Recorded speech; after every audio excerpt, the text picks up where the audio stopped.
En 1960, l'université de l'Illinois a décidé de créer un nouveau système pour ses étudiants, composé d'un réseau d'ordinateurs interconnectés qui leur permettrait d'accéder à des ressources pour étudier, ainsi que d'écouter des cours préenregistrés. Et ainsi, même si Internet n'existait pas encore, l'enseignement à distance était né. 60 ans plus tard, les cours en ligne sont partout. Avec le développement d'Internet, cela fait maintenant une vingtaine d'années que ce secteur est en pleine expansion avec de plus en plus d'universités prestigieuses proposant des formations à distance, mais cette méthode d'enseignement a explosé suite à la crise du Covid-19, tout simplement parce qu'elle a été imposée en raison des conditions sanitaires. Mais même si l'enseignement à distance comporte de nombreux avantages, il a aussi beaucoup de défauts et peut s'avérer être à double tranchant. En effet, on sait tous que de nos jours, de nombreux étudiants sont en détresse à cause des conséquences psychologiques engendrées par l'utilisation intensive de cet outil. Alors, est-ce que les cours en ligne sont vraiment la meilleure solution pour l'enseignement du futur ? Et comment faire pour les gérer aujourd'hui en tant qu'étudiant ? Ce sont des questions auxquelles je vais tenter de vous répondre aujourd'hui.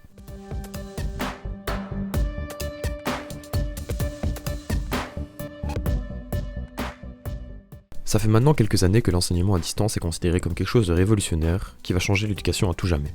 Et en toute honnêteté, oui, ce système est vraiment intéressant et comporte de nombreux avantages que l'enseignement traditionnel n'a pas. Tout d'abord, le point le plus évident est que l'enseignement à distance prend moins de temps.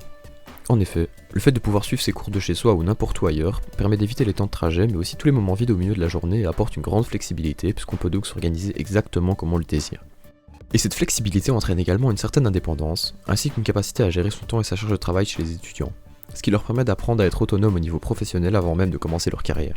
Et ça serait bien beau si ça s'arrêtait ici, mais malheureusement l'enseignement à distance comporte de nombreux défauts et effets secondaires qui peuvent faire de cet outil un cauchemar sur le long terme pour des millions d'étudiants comme moi. Depuis la crise Covid, on estime qu'il y a aujourd'hui 1,2 milliard d'enfants, adolescents ou jeunes adultes dans 186 pays qui ont été poussés à l'enseignement à distance, pour une majeure partie la totalité du temps, et ce depuis plus d'1 an. À cause de ça, les effets négatifs de cette méthode ont été ressentis à pleine puissance et ça a mené à des décrochages scolaires, des dépressions et un dégoût pour l'enseignement de manière générale de la part de tous ces jeunes. En effet, 85% des étudiants auraient rencontré des problèmes psychologiques lors du deuxième confinement. Mais pourquoi ? Est-ce que nous les jeunes, nous sommes juste des flemmards pas capables de travailler un minimum qui se plaignent dès que quelque chose ne leur convient pas ? Eh bien, personnellement je le pense pas, même si certains boomers vous affirmeront le contraire sur Facebook. Tout d'abord, le problème de l'enseignement à distance, c'est qu'il met un flou entre la sphère privée et la sphère professionnelle. Exactement comme pour le télétravail. Sans la présence d'un lieu physique qui permet de faire une distinction claire entre ces deux mondes, on se retrouve rapidement à laisser l'un empiéter sur l'autre. La différence avec le télétravail est que l'enseignement à distance est encore plus flou, car il nécessite un travail quotidien et constant. Non seulement il faut suivre les cours en temps réel selon des horaires précis, mais en dehors de ça, il faut aussi faire des synthèses, relire régulièrement sa matière, etc. Et sans horaire fixe, il est plus difficile de réussir à trouver un équilibre entre le temps consacré à l'école et celui à notre épanouissement personnel.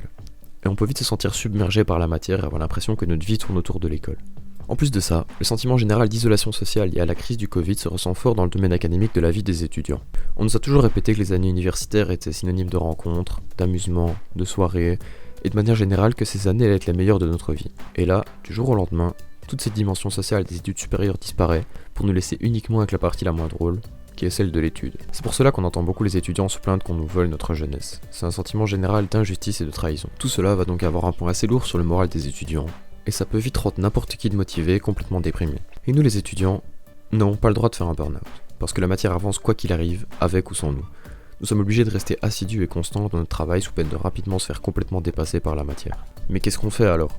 Est-ce qu'on devrait chercher les coupables de cette situation pour leur jeter la pierre, et ainsi retrouver une certaine forme de justice ? Personnellement, je pense que ça mènerait pas à grand chose et qu'il nous vaut mieux accepter cette réalité qui risque encore de durer quelques temps, et d'essayer de s'adapter plutôt que de se battre dans le vide. Mais alors, qu'est-ce que toi et moi on peut faire pour essayer d'y survivre en tant qu'étudiant ? Eh bien, je pense qu'on peut mettre toutes les chances de notre côté en travaillant principalement sur deux choses.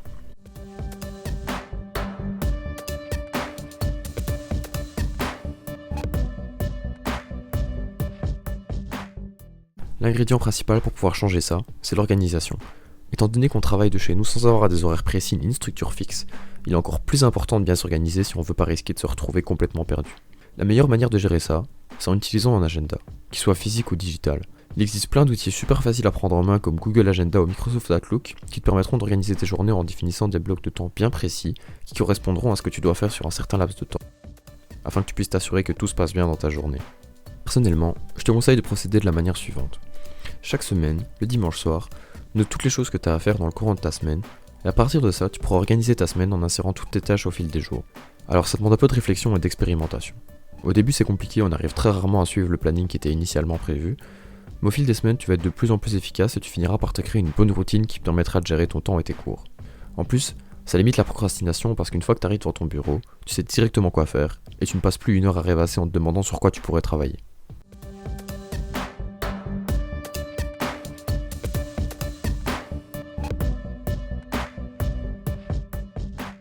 À côté de ça, la méthode de travail est elle aussi hyper importante. Tu as beau savoir quoi faire et quand, si tu le fais mal, ça ne va pas servir à grand chose.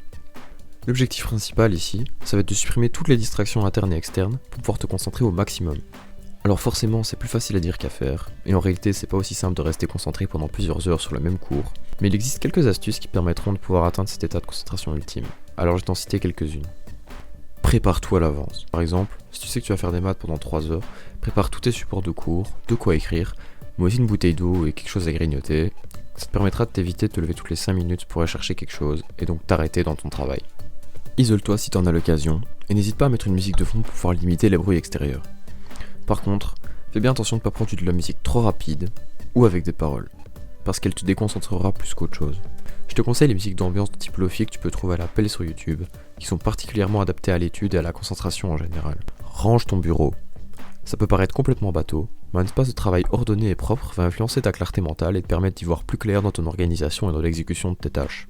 Et surtout, sépare-toi de ton téléphone. Pour remédier à ça, tu n'as qu'à le mettre en mode silencieux et à le déposer dans un autre coin de la pièce, voire carrément dans une autre pièce. Ça te permettra de ne pas le voir dès que tu tournes la tête ou d'entendre la moindre notification que tu reçois.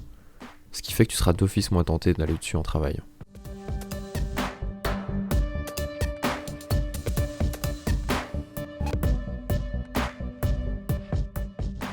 Alors voilà, on arrive à la fin de cette vidéo. J'espère qu'elle t'a plu et que t'as pu apprendre des choses qui te serviront pour gérer tes cours au quotidien. Si t'aimerais que je te parle de productivité, de gestion du temps ou d'organisation dans une future vidéo, n'hésite pas à me le faire savoir en commentaire, c'est toujours bon à savoir.